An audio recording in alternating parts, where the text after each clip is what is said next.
आज आप लोगों को पढ़ा देते हैं सिंधु सभ्यता। याद रखिएगा कि हमारी जो रीति रिवाज है, जो हमारी रहन सहन है, यह सब जो है सिंधु सभ्यता का ही देन है। ब्राह्मणों के रीति रिवाज से जो हमारा रीति रिवाज बिल्कुल कुछ अलग चलता है, तो यह कहने का अर्थ है कि आपको सिंधु सभ्यता का देन है। क्योंकि ब्राह्मण लोग में कुछ लोग आर्य सभ्यता को अपनाते हैं, लेकिन सबसे पुरानी सभ्यता है विश्व की, वह सिंधु घाटी की सभ्यता है। और यह बारहवीं कक्षा में इससे क्वेश्चन वगैरह प्रश्न वगैरह अधिक रहते हैं। तो आप लोग याद रखिएगा कि सिंधु सभ्यता विश्व के सबसे प्राचीन सभ्यता है, जो सिंधु सभ्यता के नाम से जाना जाता है। किस नदी के किनारे विकसित हुआ था? तो कभी कभी आपको सिंधु मिलता है, रावी भी मिलता है, ठीक है। तो यह कहाँ आपको यह सभ्यता विकसित हुई थी? तो भारत में। सिंधु घाटी की सभ्यता आपको भारत में, अफगानिस्तान आपको बोलते हैं, कुछ पाकिस्तान में इसके प्रमाण जो मिले हैं ना, 3 गो देश से अधिक मिले हैं, क्योंकि यह तीनों क्षेत्र उस समय आपको सिंधु के नाम से विख्यात था। यह बड़ा ही सुंदर और विकसित सभ्यता थी। आपको बोलते हैं कि इसको एक शहरी सभ्यता भी कहा गया है, क्योंकि यहाँ जितने भी घर बने थे वह सब घर एक चबूतरा पर बना था। जो चबूतरा होता है उस पर बना था। और आप लोग याद रखिएगा कि घर का जो खिड़कियां था वह गलियारे में खुलता था।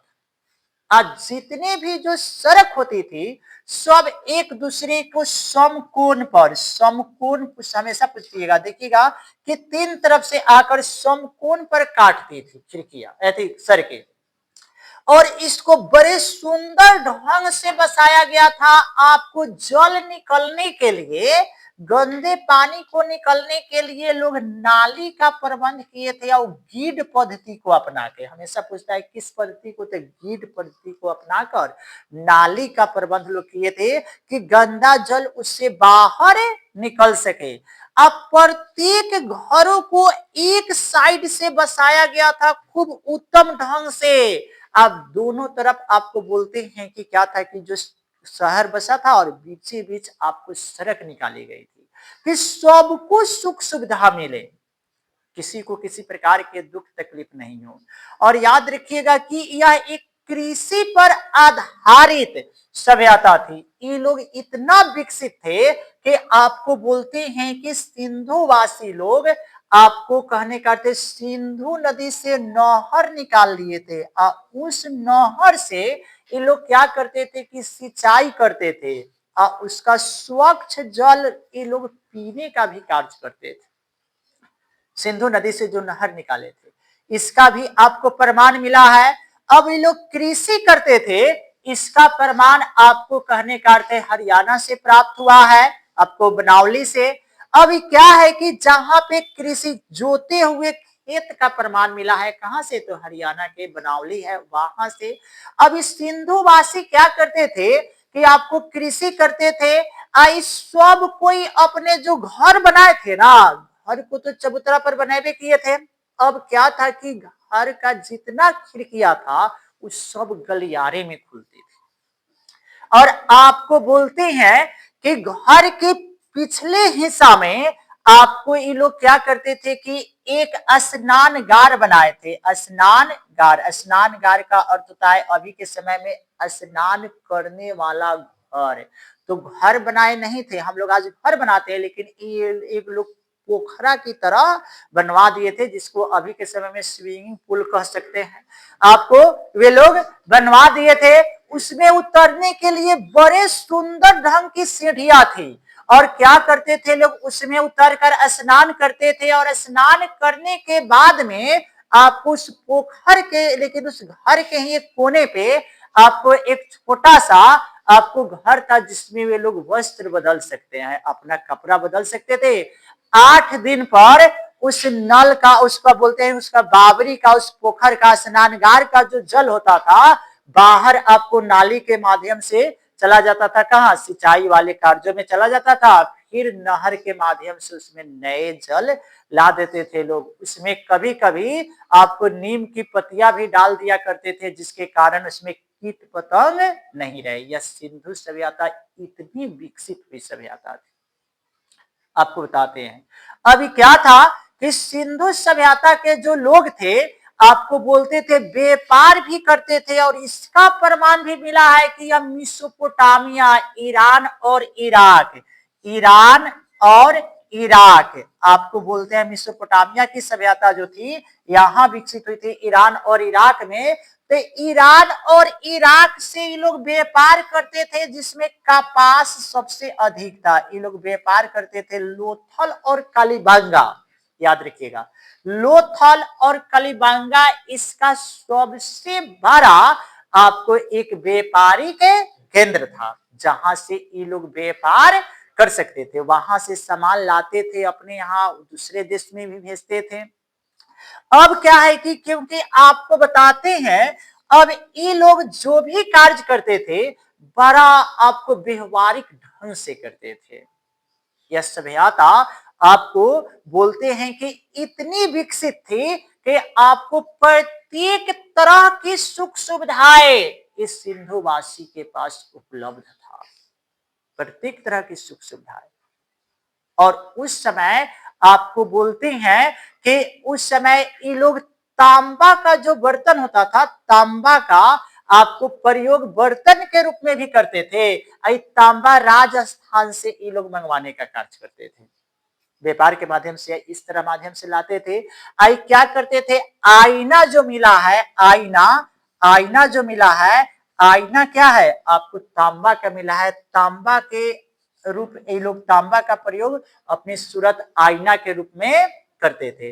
अभी पहनते कौन थे, तो सिल्क खारी के बने हुए जो आभूषण होते थे, हाथी दंत से जो बने हुए आभूषण होते थे, जो आपको बोलते हैं चमकदार पत्थर से बने हुए आभूषण होते थे, उसको ये लोग पहनने का कार्य करते थे सिंधुवासी। आपको बोलते हैं कि सिंधुवासी का जो लिपि था, इन लोगों को कहने का अर्थ है कि जो लिपि था इसको पढ़ने में व्यक्ति बड़ा असमर्थ है। अभी तक ले ये समस्या का केंद्र बना है, क्योंकि ये लोग चित्रलिपि का प्रयोग करते थे। चित्रलिपि का, चित्रलिपि कहने का अर्थ है कि आपको बोलते हैं कि चित्र के द्वारा यह बातों को समझाया जाता था, सब कुछ कहा जाता था। जैसे चीन में भी आपको अधिकांश चित्रलिपि का ही प्रयोग होता है, उसी प्रकार से पूर्ण रूप से चित्रलिपि का प्रयोग करते थे। इसको पढ़ पाना बड़ा मुश्किल है, बहुत सारे व्यक्ति इसमें विफल है, इसको पढ़ने में आपको उनको सफलता नहीं मिली है। इसका खुदाई भी हुआ था ना, तो इसका एक शहर था हारपा, जहां पर सबसे पहले इसका खुदाई हुआ था। हारपा एगो शहर था, तो हारपा शहर था जहां से इसका खुदाई आरंभ हुआ। इसलिए सिंधु सभ्यता को हारपा सभ्यता भी कहते हैं, क्योंकि सबसे पहले खुदाई हारपा नामक स्थान से ही हुआ था। इसके जितने भी आपको मुहर प्राप्त हुए हैं, जितने भी बर्तन प्राप्त हुए हैं, जितने भी पुराने ढंग के जो वस्तु प्राप्त हुए हैं, उस सब को अभी तक ले पढ़ा नहीं गया है, इसलिए इसको हारपा सभ्यता भी कहते थे। एक तो हारपा नामक स्थान से खुदाई हुआ था, और वहां से वस्तु मिला तो उसमें से कोई पढ़ नहीं पाया, इसलिए इसको हारपा सभ्यता का नाम भी देते हैं। अब क्या है कि आपको बोलते हैं कि अब इसमें क्या था कि जितना भी वे लोग मिट्टी के बर्तन का प्रयोग करते थे, इसलिए आपको मृत भार भी निकलने का कार्य किया है। मृत भार का अर्थ होता है मिट्टी का बर्तन। अब वो मिट्टी के बर्तन निकले हैं, कुछ धातु वगैरह निकले हैं, तो धातु वगैरह निकले हैं, इनके नर कंकाल निकले हैं। तो नर कंकाल निकले हैं, तो विद्वानों ने, जो पुरातत्व विभाग के व्यक्ति थे, जब उनके हड्डियों में स्पष्ट किया कि यह सभ्यता कब यहाँ पर विकसित थी, तो वह काफी पीछे चली गई। बहुत पुरानी सभ्यता का प्रमाण सामने आया, और उसमें मशीन को या वह यंत्र को भी इतनी बताने की भी क्षमता नहीं रही कि कहिया ये विकसित था सभ्यता। वे लोग भी अनुमान पर ही अपना रिपोर्ट प्रस्तुत कर दिए। तो प्रत्येक व्यक्ति के शरीर में आपको कार्बन होती है, जो जीवाश्म ईंधन का एक अंश होता है, जो बता देता है कि कितना दिन पहले यह व्यक्ति जीवित था। अतः इसी को आपको कार्बन 14 पद्धति कहा गया, पद्धति कहा गया। अब मान के चलते हैं हम इस मार्कर का उपयोग कर रहे हैं, अगर यह आपको लोहे का है या तांबा का है, अगर यह आपको हमारी मृत्यु होती है या यह सभ्यता का अंत होता है, तो भविष्य में जो सभ्यता जन्म लेगी, अगर खुदाई के दौरान अगर यह बाहर निकला और बाहर निकला, अगर इसको कोई व्यक्ति क्या कर रहा है कि अगर किसी मशीन के माध्यम से अगर इसको जांच करता है कि इस मार्कर का उपयोग कितना दिन पहले किया गया है, तो जिस मशीन से जांच हुआ वह बता दिया कि हाँ आपको 200 वर्ष 400 वर्ष पहले इसका उपयोग हुआ है, तो उस मशीन को कार्बन 37 कहते हैं। यह धातु की परख कहता है कि कितना दिन पहले इस वस्तु का, जैसे सिंधुवासी जो आपको बर्तन का उपयोग करते थे, तो कितना दिन पहले उसका उपयोग किए हैं, किस तरह से वह इसका उपयोग करते थे, तो इसके बारे में जो मुझे जानकारी प्राप्त होती है उसे कार्बन 37 कहते हैं। और हड्डियों में आपको स्पष्ट करने के माध्यम से जो मशीन के या इस तरह से आपको जानकारी मिला कि कितना दिन पहले या जीवाश्म ईंधन था, कितना दिन पहले व्यक्ति जीवित था, उसे कार्बन 14 पद्धति कहते हैं। दोनों रहता है हमेशा। धातु की परख आपको कहने का अर्थ है 37 के तहत, हड्डियों के जीवाश्म ईंधन के बोलते हैं कि कार्बन की परख 14 के तहत। ठीक है, कार्बन 14 पद्धति और कार्बन 37 यहाँ पे। अब देखिए आपको बताते हैं कि ये लोग सब वस्तु का अधिकांश धातु का प्रयोग करते थे, लेकिन लोहा का प्रयोग नहीं करते थे। लोहा का प्रयोग नहीं करते थे। हमेशा ऑब्जेक्टिव पूछता है कि सिंधुवासी किससे अपरिचित थे, तो लोहा से, क्योंकि लोहा का प्रयोग नहीं करते थे। ये लोग सबसे अधिक प्रयोग किए हैं तो कांसा का, कांसा, इसलिए इसे कांस युग की सभ्यता भी कहते हैं, कांस युग की सभ्यता भी कहते हैं, क्योंकि कांस जो होता है ना आपको एल्युमिनियम की तरह जो होता है, उसी को आपको बोलते हैं। तो कांस युग की भी यह सभ्यता थी। अब बोलते हैं कि यह सभ्यता क्या थी, तो इस सभ्यता का रीति रिवाज बड़ा ही अलौकिक था। आपको हमेशा पूछता है कि इसके धार्मिक जीवन पे प्रकाश डाले, जो आप लोग को हो सके कि 12वीं कक्षा में इस साल यह क्वेश्चन रहे कि आपको सिंधु सभ्यता के धार्मिक जीवन पे प्रकाश डाले, तो आप लोग लिखिएगा कौन चीज की सिंधु सभ्यता के धार्मिक जीवन का वर्णन निम्नलिखित है। एक में लिख देंगे, आपको 1 नंबर पॉइंट बनाएंगे आप लोग, कौन सा, एक में लिखेंगे यज्ञ एवं अनुष्ठान, लिखकर डैश दे देंगे और लिखेंगे कि सिंधुवासी यज्ञ और अनुष्ठान करते थे, पूजा पाठ भी करते थे, क्योंकि खुदाई के दौरान आपको यज्ञ का जो बनता नहीं है, जो जिसे एक तिनकोण बोलते हैं, हवन कुंड का प्रमाण मिला है। इस बात से प्रमाणित है कि वो लोग यज्ञ और अनुष्ठान करते थे। एक पॉइंट यह हुआ। दूसरा पॉइंट लिख देंगे आपको अंधविश्वास। सिंधुवासी लोग अंधविश्वास पर विश्वास करते थे। जैसे किसी व्यक्ति का तबीयत खराब होता था तो वे लोग मन्नत मांगते थे। आपको बलि प्रथा का भी प्रचलन था, बलि भी देने का कार्य करते थे, इसका भी प्रमाण है। तंत्र विद्या लेकर डैश देंगे। क्या होता था कि सिंधुवासी तंत्र विद्या का भी प्रयोग करते थे। तंत्र विद्या, मंत्र शक्ति, इन सब का उनके जीवन में काफी अधिक महत्व था। जादू टोना लेकर डैश दे देंगे कि कुछ विद्वानों का मानना है कि वे लोग जादू टोना इन बातों पर काफी अधिक विश्वास करते थे। अब दूसरा प्रमाण दे दीजिएगा, कौन चीज आपको, कि पुनर्जन्म।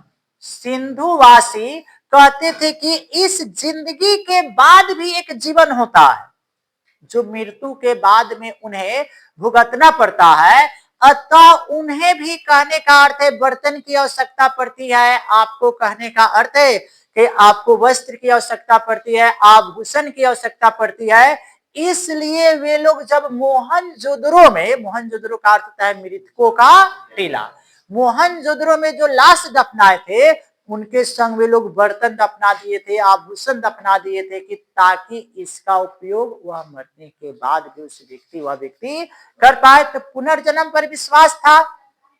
अब देखिए, आपको बोलते हैं कि धार्मिक जीवन में ये लोग क्या करते थे, तो आपको मातृ सभ्यता यह थी, पांपा देवी का ये लोग पूजा करते थे, क्योंकि एक मूर्ति प्राप्त हुआ है जिस बात का यह प्रमाण है कि ये लोग मूर्ति का भी पूजा पाठ करने का कार्य करते थे।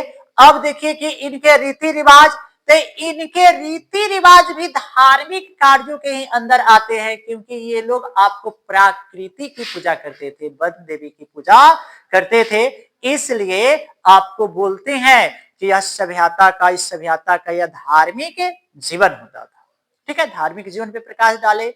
अब कभी कभी क्वेश्चन पूछ देता है कि इतनी बड़ी सभ्यता का अंत कैसे हो गया, या सिंधु सभ्यता का अंत कैसे हुआ, तो इसके बारे में विद्वानों का बड़ा मतभेद है इसके बारे में। क्योंकि वो भाषा अगर पढ़ा गया रहता, अगर एक मुहर पढ़ा गया रहता, अभिलेख पढ़ा गया रहता, आपको कहने का अर्थ है जो धातु वगैरह पर लिखा हुआ था उस सब पढ़ा गया रहता, तो स्पष्ट हो जाता कि इसका अंत कैसे हुआ है। लेकिन सारा विद्वान एक अपन अपन विचार दे दिए, इसलिए इसके अंत के बारे में सिर्फ अनुमाने दिया जाता है। अब देखिए लिखेंगे कैसे कि सिंधु सभ्यता के पतन के कई कारण है, जिसमें से कुछ कारण निम्नलिखित है। एक में लिखेंगे बाढ़, लिखकर डैश देंगे, लिखेंगे कि कुछ विद्वानों का कहना है या कुछ विद्वानों का मानना है कि सिंधु नदी में एकाएक आपको बाढ़ आई और यह सभ्यता सिंधु नदी के किनारे विकसित हुई थी, इसलिए इस सभ्यता का पूर्ण रूप से अंत हो गया, कुछ विद्वान का मानना है। लेकिन आप जरा गौर से सोचिएगा, जब बाढ़ आएगा तो कोई ना कोई व्यक्ति तो जरूर जीवित बचेगा। अतः कुछ विद्वानों ने कहा कि नहीं, बाढ़ इस सभ्यता का अंत नहीं हो सकता। दूसरा विद्वान ने कहा कि जलवायु में परिवर्तन, कि क्या था कि यहाँ का मौसम एकाएक परिवर्तन होने लगा, भूकंप आने लगा, बाढ़ आने लगा। आपको बोलते हैं कि आपको कृषि होना बंद हो गया, जिसके कारण लोग इस सभ्यता को छोड़कर कहीं और चले गए।